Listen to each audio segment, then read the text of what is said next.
ये सघन खेती का युग है और सघन खेती में हम रासायनिक उर्वरकों का प्रयोग करते हैं, रासायनिक पेस्टिसाइड का प्रयोग करते हैं। तो इससे क्या इम्बैलेंस हो रहा है, हम केवल डीएपी यूज़ करेंगे या यूरिया यूज़ करेंगे, उससे नाइट्रोजन फास्फोरस तत्व चले जाते हैं, बाकी 16 तत्वों की तरफ हम ध्यान नहीं देते। इसका का प्रभाव ये हो रहा है कि मृदा का स्वास्थ्य खराब हो रहा है और मृदा के स्वास्थ्य से ही पूरी पृथ्वी का स्वास्थ्य जुड़ा हुआ है। यानी मानव में भी जो स्वास्थ्य संबंधी प्रॉब्लम आ रही हैं, उसका मूल कारण ये है कि मृदा का स्वास्थ्य सही है।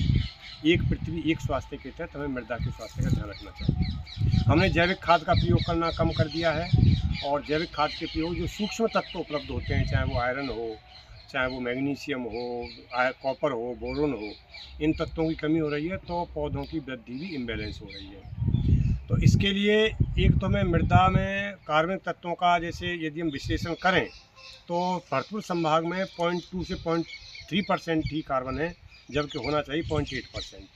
तो इसके सही इनरिचमेंट के लिए हमें जैसे ये वर्मी कंपोस्ट हम बना रहे हैं यहाँ पे, या फिर भले हरी खाद हो या फिर कंपोस्ट हो या फिर आप गोबर की खाद ले सकते हैं।